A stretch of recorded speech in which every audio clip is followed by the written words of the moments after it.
Emperor Palpatine is not one of the characters in this game that I thought I was going to be playing. However, after reading his abilities and realizing how important units are on the field and integral to this game, I understood the overwhelming power of Emperor Palpatine. And I know what you're thinking.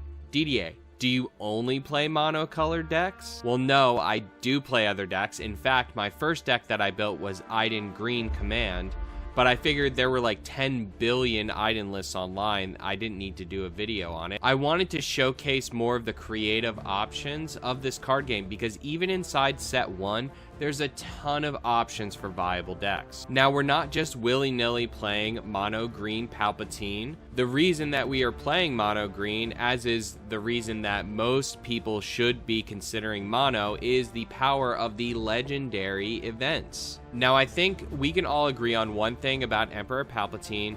He deploys on 8. He absolutely needs ramp. You need to be putting additional resources into play and as fast as possible in order to ramp up to that deploy 8 Palpatine turn.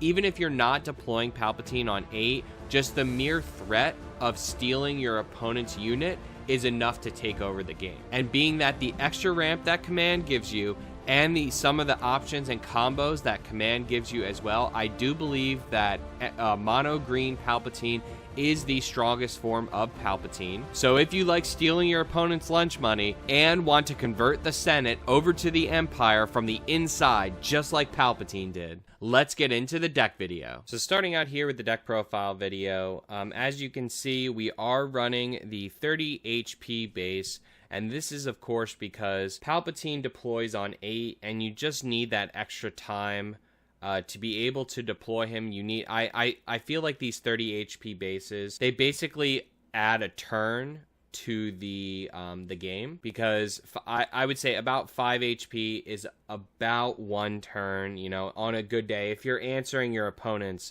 units, right? So that extra turn can be the difference between you winning the game and you losing the game on Palpatine. Because as I mentioned in the intro, the simple threat of you stealing a unit from your opponent. So of course, as most of you know, if you don't know, you know, Palpatine, when you deploy him, you take control of a damaged non-leader unit. All right. And then of course, you're always going to have the option to defeat your own units, to draw cards, and do damage to units. So that's like kind of the enabler of the deck. You use Palpatine to damage a unit, and then you steal that unit with Palpatine's deploy ability. This is a very unit-focused deck. We play a lot of units in this deck, not only to enable Palpatine's ability to sacrifice your own units, but also we are just trying to swarm the field and take over the field. You know, a lot of people see control decks and they think, oh, he's going to be playing a slow game. He's going to be sitting back and not doing anything, not attacking me, not doing damage. That is not the case. You are going to take the role of the aggressor in this build. You are going to put them on their toes early game and mid game.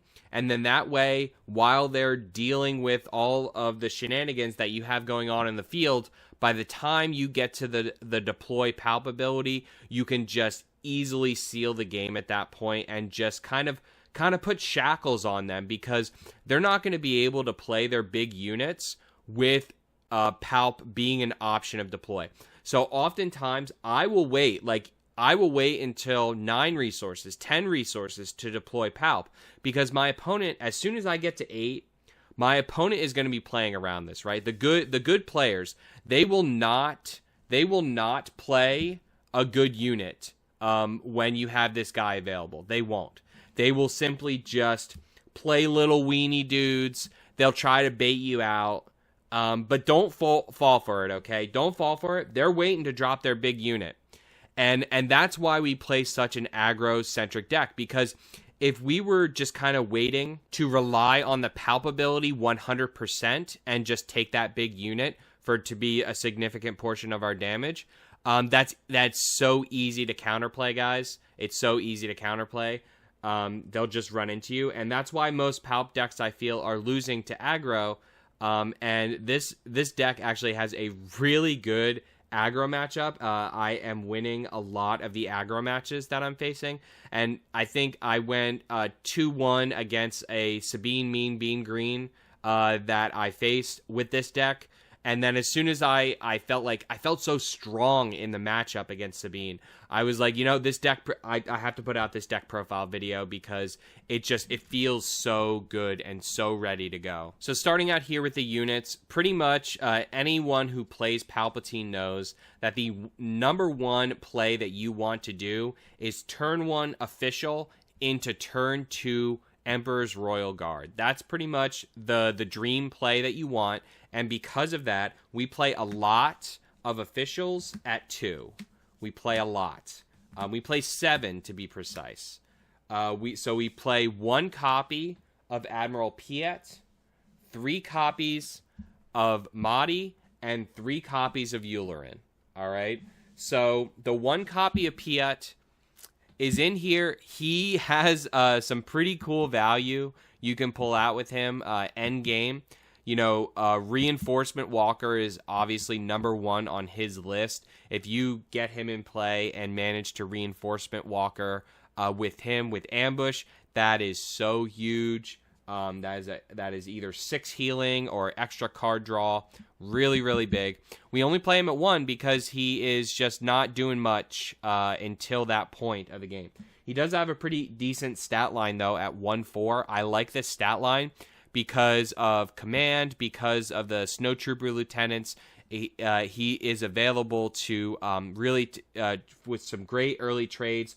Also, he trades into both Greedo and the Stormtroopers free of charge. You know, trade into those 1/3s. Easy mode for Piet, but only at 1 because he's a late game card, right? Mahdi is... I cannot overstate how strong this guy is in this deck. Like, Darth Vader players know, but Darth Vader players can't use this guy as good as Palpatine can, because Palpatine can actually use his ability all 3 times in a single combat, just simply by using the unique rule, then additionally sacking 1 to the Palp ability, and then additionally sacking 1 to the attack ability. There are just so many ways you can double up on him and push out like 20 damage in a single phase. Really, really strong. He's just incredible. And as we'll go over later, command can actually return him into your hand, which is a play that I'm doing more and more as I get familiar with the deck. It's one of the other reasons why command is just ridiculous. The ability to grab back a Mahdi that you've already used to get value, you know, you untap your Royal Guard, get an extra trade or push extra damage, and then you get him back to be used mid to late game. Then additionally, you'll draw into another one. All of a sudden, you're swinging one of your late game ships for 15 to 20 damage. Like, this is what I'm saying. This is an aggressive build. Like, it is a control build, but I kill my opponents. When I face control mirrors, I am the aggressor. I am killing my opponent way faster than they are.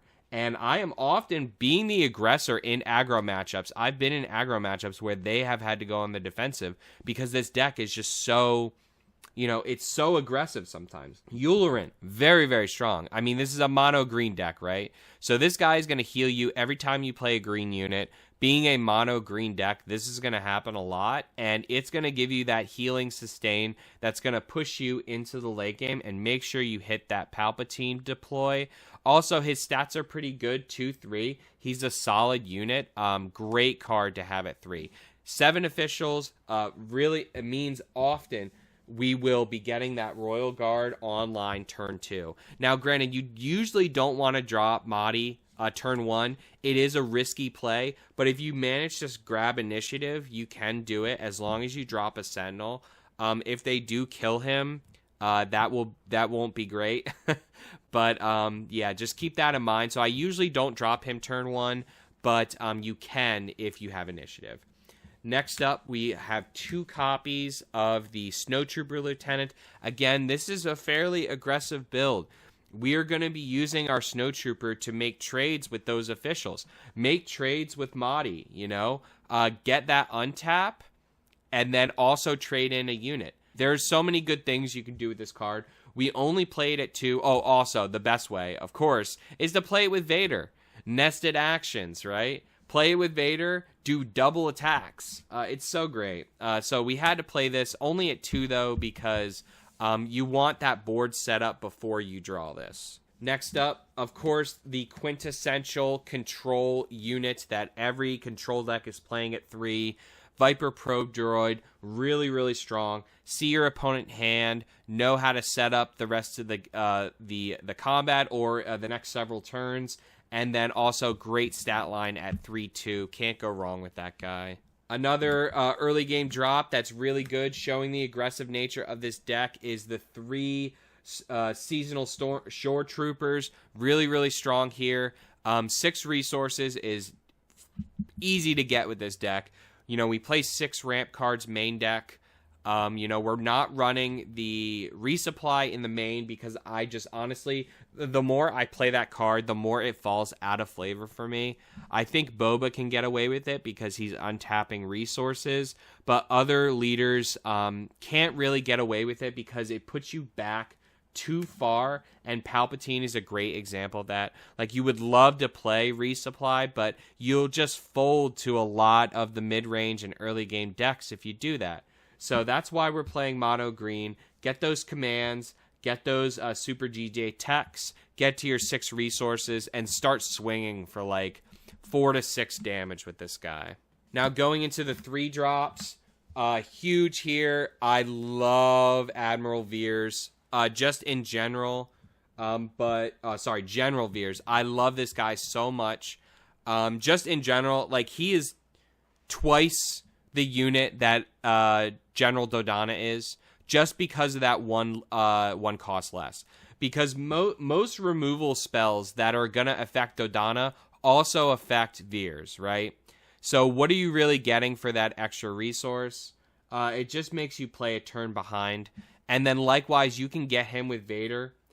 Huge, just really, really strong, grabbing Vader. Like I said, this is a very board-centric deck.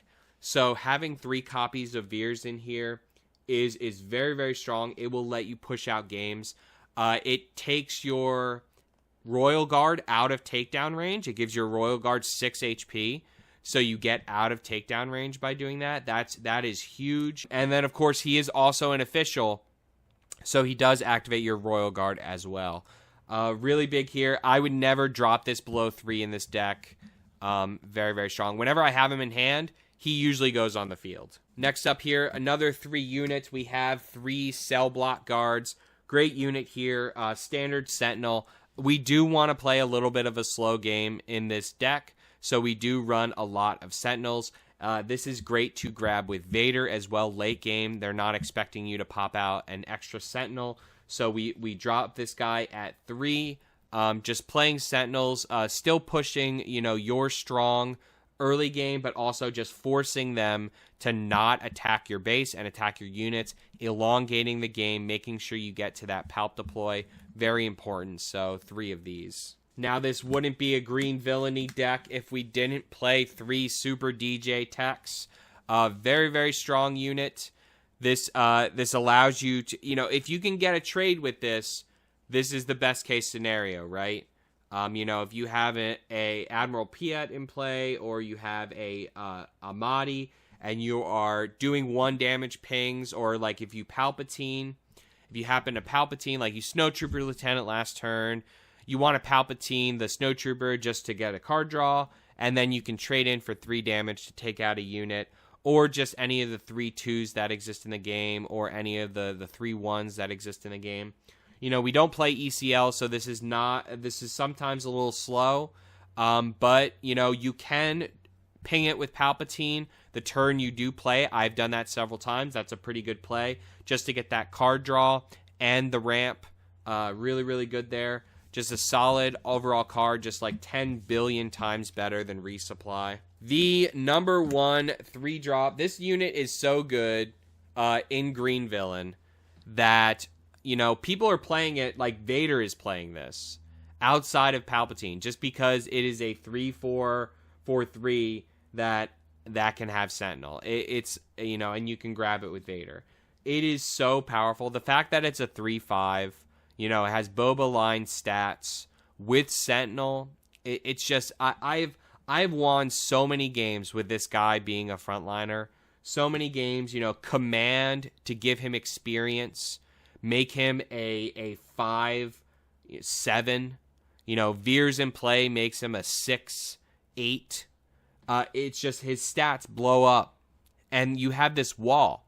And even if they're not attack, like even if they have like Saboteur or they're blanking your Sentinel effects, I've killed opponents with this. Like they'll just leave him on the board, and you'll just attack for 3, attack for 5. You know, Modi him early game, really push in early damage. Just an excellent card. I'd play 6 of them if I could. Continuing on here with the 3-drop units, we run 2 copies of Consortium Star Viper. This is great for the red hero matchup. Overall, we're not really too concerned with air. We don't have great air options. This is pretty much the best early game air option that we have. We played it too because we don't normally have initiative. Getting initiative for us is pretty difficult because we go kind of wide with this deck. We usually don't have initiative, so I felt that it was okay at 2. We do have the 3rd copy in the sideboard for the red hero matchup because that's the big one you're going to want this guy in play to take out those red 3s in the air, take out those A1s. So that's big. So just keep that in mind. You know, we only play this at 2 just for that matchup, just to have that early game airdrop. But in the event that you are playing them, then you can side the 3rd one in. So we went pretty light on the 4 and 5 drops, and the reason for that is, like I said, we do try to go a little wide with this deck versus going, you know, playing on curve all game. You know, once we hit 4, we start dropping our big events, and when we go over to the events section, you'll see that a lot of our events are concentrated in the 4 to 5 range. So once you hit 4 to 5 resource, that's when you're going to start dropping your big events. You're going to be playing 2 units, you know, in your hand. So we went light on the 5 drop units, and as such, we only play 1 copy of General Krell in here. Now, I feel like this guy has gotten a bad rap because he's scared of open fire. He's scared of that Stormtrooper open fire. Don't get me wrong. There are a lot of removal spells that take him out. However, when you get this guy for value, my favorite thing about playing upper drops, like 5+, is getting immediate value. I feel like if your 5 drops or higher are not getting you some form of immediate value, it's tough. It puts you in a hard position because you're paying all those resources. You're paying pretty much your whole turn to say that, oh, I'm going to do something next turn. But then even further than that, you're giving your opponent the opportunity to disrupt that plan. So waiting that long to get value out of something is not advisable to me. So Krell is a great example of a unit that you can drop that you can get a ton of value out of. So I use the example, we usually go wide. Well, what better if you have this wide board to drop Krell and then do a bunch of trades. I've done this several times. You drop Krell, do a bunch of trades on your units, trade up, clear the board, and then, but you cleared the board, but also you drew 4 cards in the process. And then all of a sudden, you're set up next turn to drop 3 or 4 units while your opponent is looking at 1 card in his hand. That is a great play to do with this. You know, I don't really see this as necessarily a 5-cost card, Krell. Often I am dropping him on 6 or 7 to use with Palpatine ability to get a double draw or something like that. Like, I need to make sure I can have a developed board before I'm playing him. I am only playing this guy if I'm getting a draw the turn I play him. Let me be clear on that. If I am not replacing him from my hand with a card draw, I will not play him. I will just resource him. So that's why he's only at 1, because he doesn't line up always. But however, when he does line up, you will draw like 3 or 4 cards and it will win you the game. So I feel like it's worth the spot at 1, a card that in certain matchups is simply just going to win you the game. Going into our 6 drops, I don't see a lot of people running this card in endgame lists, and I have no idea why. This is a powerhouse card, a powerhouse mid-game ship unit. I have won countless games with this card, countless. And so let me tell you why this card is so amazing. Because 9 times out of 10, the turn you drop Sentinel, they are going to answer your Sentinel. 9 times out of 10, that's how this game works. Sentinel, by design, means that they are going to answer it. They're going to do that. They're going to get rid of your Sentinel. So why do I necessarily care that I only get Sentinel for 1 phase?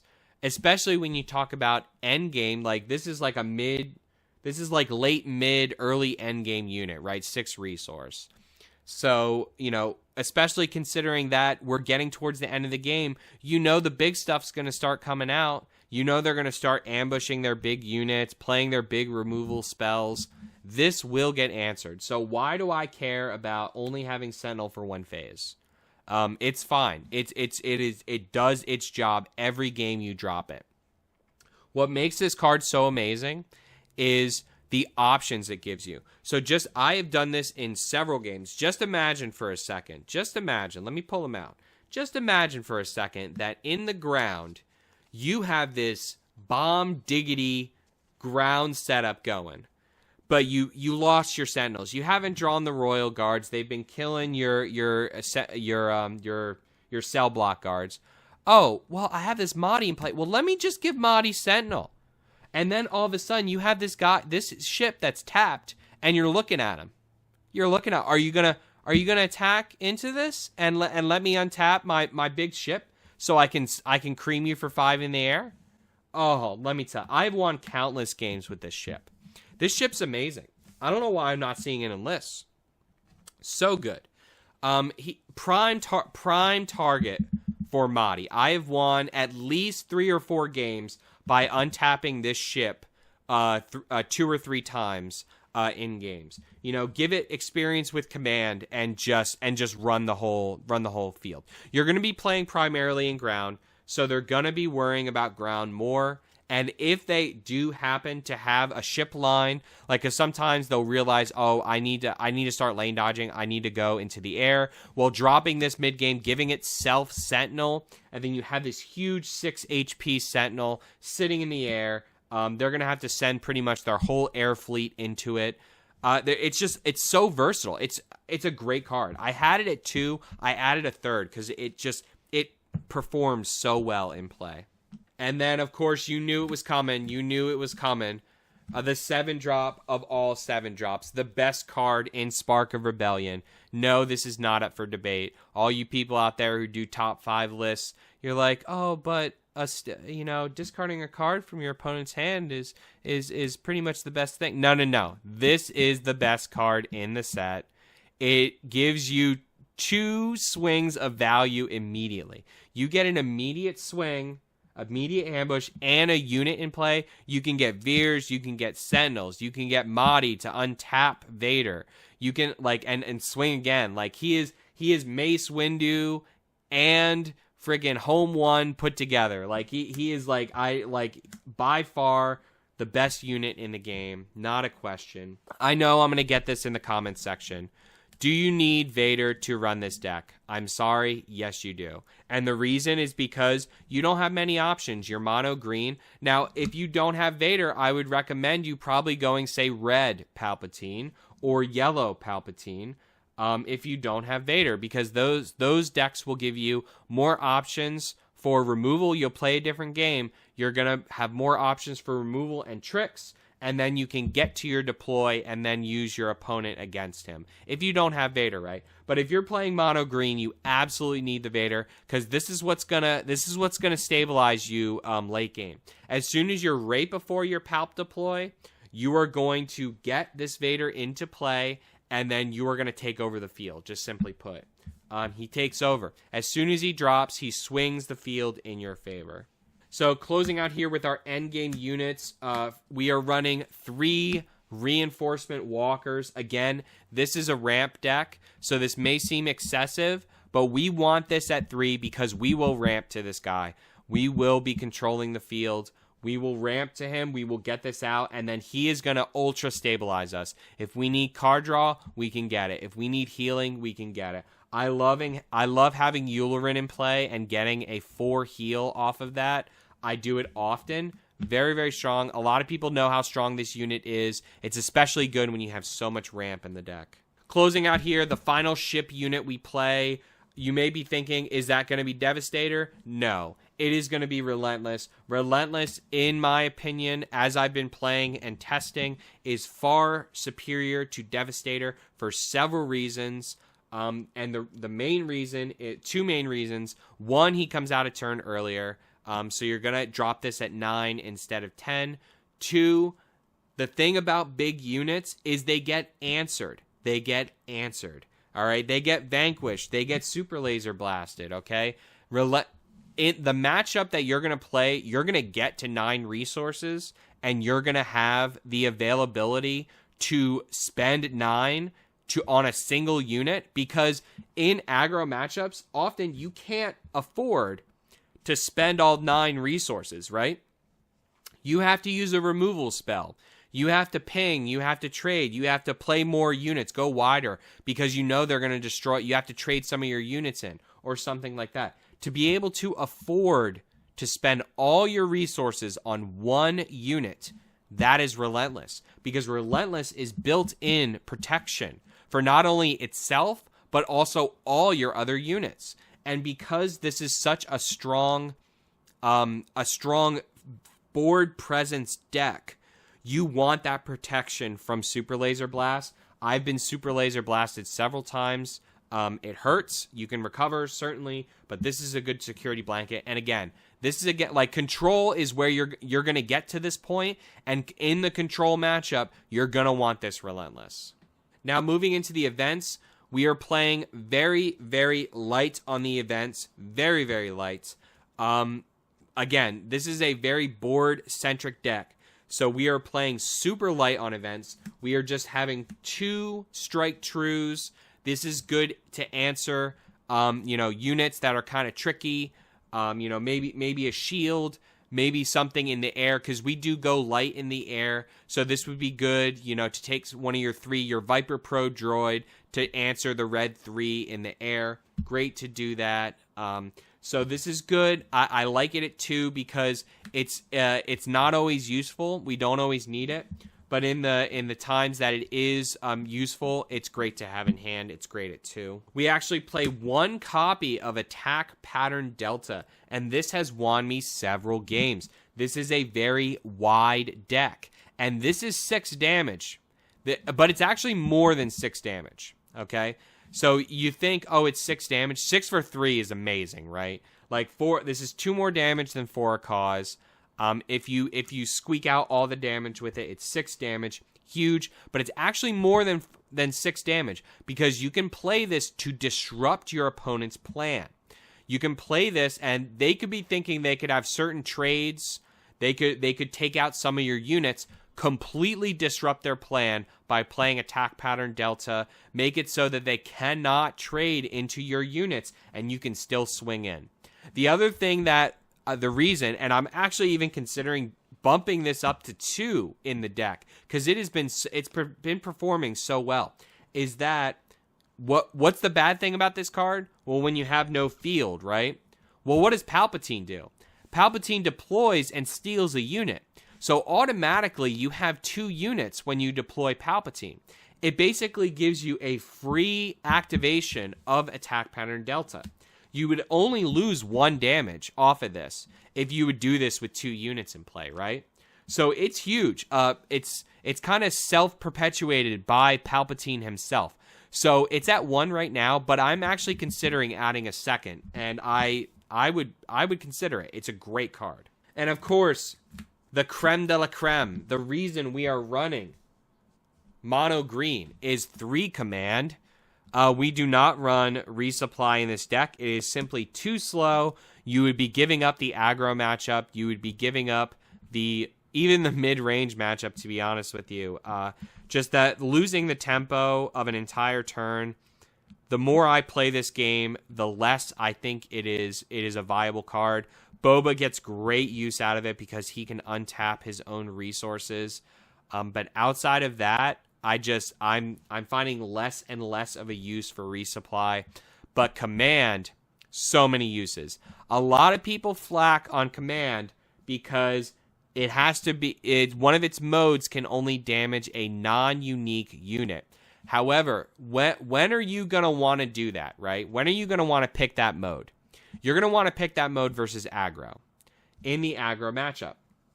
Now, in the aggro matchup, they play a ton of non-unique units. You got Rebel Pathfinders. You got Fighters for Freedom. You know, A-Wings. There's so many non-unique units that they're dropping down. There's a ton. Battlefield Marine. There's a ton.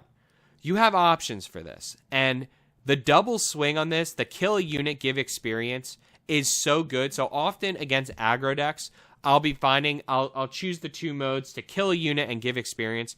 Giving experience first, obviously, because do more damage if it's relevant to the mode, the second mode.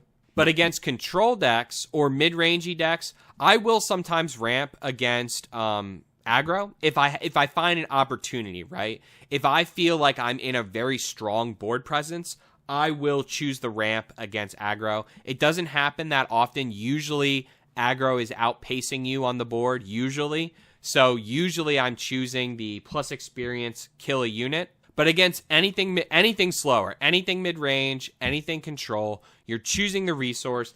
And actually, usually I'm choosing experience or the unit kill, but also I'm finding getting the unit back, getting a Mahdi back from the grave, back from the discard, is so powerful.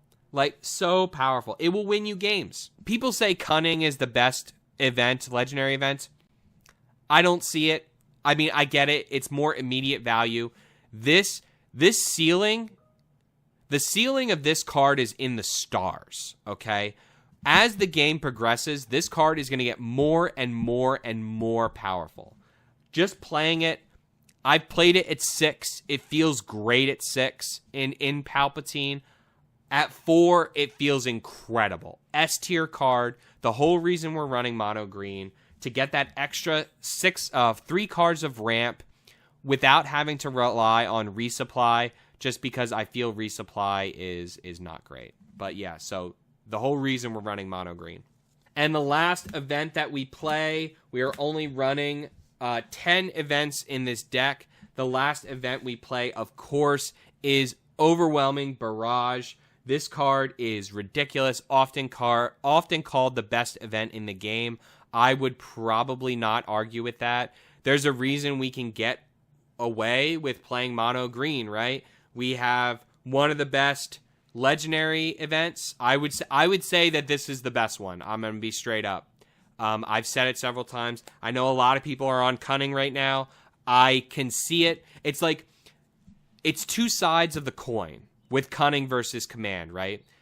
Cunning is the aggro version of the best version of this card. Command is the control best version of this card. So if you're a control player, you like Command, and if you're aggro, you like Cunning. Really, how I feel about it. But okay, Overwhelming Barrage, don't really need to say much about this card. Like, it's ridiculous, right? The fact that it gives you an extra 2 damage, and it's for the remainder of the phase, right? Yeah, it's for the phase. So yeah, get this, throw down your Mahdi's, get extra like 4 or 6 damage by untapping with Mahdi. It's crazy strong. You know, drop this mid game to just take over the entire field. Yeah, S card, probably the best event in the game. Now, going over the upgrades, we only run 3 upgrades, and these 3 upgrades are pretty essential to the deck. I've gone up and down on these. I started with no Traitorous in the deck, then I added 1, I added 2, and I inevitably settled at 3 copies of Traitorous in the deck. This card is just way too good against the aggro matchup. And like we just kind of went over, well, Command's weakness is that it can't deal with unique units. Well, this can deal with aggro's unique units for sure. So the aggro matchup is obvious. You know, you're getting basically a double swing. You're getting removal, and then you're additionally getting any trades that you can make with the unit that you steal. Stealing Falcon is huge for this. You know, they'll drop down Falcon, Millennium Falcon. They'll think, oh, I'm going to get free damage. Well, no, let me just take Falcon from you, and then now that's mine. And I'm fine paying a resource for a while. And when I'm too tired of paying the resource, then I'll just sacrifice him and draw a card. That's totally fine. You know, that's always an option for you. Like, if you're afraid they're going to answer the Traitorous, like it's game 2 or game 3, and it's been on for a phase or two, and you feel like the answer's coming, just sacrifice him and draw a card. It's great. You know, you got the value, you got the removal, get an extra card too. The other thing that's great with this card is I talked earlier about how they will play around Palpatine. They will not play their big units. It happens a lot. They will just they refuse. So that's what Traitorous is good for. Traitorous allows you to steal their little guys, that way that they are forced to play their big guys into the Palpatine steal. Great card, definitely deserving at 3. Aggro is Palpatine's weakness. Really big weakness, so you definitely want to drop the Traitorous at 3. So talking about the sideboard briefly, just really briefly here, I'd mentioned earlier that we have the third copy of Consortium Star Viper in the side for the red hero matchup to answer the early air assault that those decks do. So that's in there for there. We also have Escort Skiff in the side as well, to further tilt the aggro matchup in your favor. This is a great mid-game unit to drop and to clear the field off of the early game units. And it's usually going to have ambush because we're mono green. It's great. And then in the control matchup, we have several options. I actually do really like Galactic Ambition in the control matchup because it allows, like, HP usually isn't an issue in the control matchup. Really, it's just who is going to take over the field first. And we do have 2 copies of Relentless, filling out the trifecta, the 3 copies of Relentless. Dropping down Galactic Ambition for an early Relentless will win you the game against control. So consider that. And additionally, we do have 2 copies of Resupply in there for the control matchup. In matches that are going to go really grindy and really slow, or it's like a resource race, like, you know, mirror match or something like that, just putting these in to make sure that you deploy Palpatine first or whatever it is, you know, you get your Relentless out. Really valuable there. So that's it for the deck profile video. I think this deck is really strong. I think it's the best Palpatine deck just because Palp needs ramp, and the best ramp card in the game is Command. I know you want to say it's Super DJ. Super DJ is definitely more usable, like more decks can use it. But if you are running mono green and you have the availability to play Command, it is far superior. Just imagine if, you know, Resupply also killed a unit, or Resupply also gave 2 experience to one of your units. It's too strong. So I hope you like this deck profile video. This is definitely one of the more fun control decks because it's active. It's not necessarily fun for your opponent. So if you're trying to play casually, like you're trying to play with your friends and you want to keep your friends, maybe don't play this deck all day against them because it's really it's frustrating when you get all your units stolen. It's very difficult to play against, and if you have more of a casual group, I can see them being angry at you for this. So just keep that in mind. Maybe play your competitive friends with this, or bring this out in tournaments and not necessarily when you're just slinging cards at the kitchen table. So I have 2 more or 3 more deck videos that are coming for Star Wars Unlimited. If you liked this video, hit that like button and hit subscribe if you want to see all those deck profile videos that I'm going to be coming out with. And as always, turn your dial to Random Number Gaming for weekly updates on the best card game and game advice.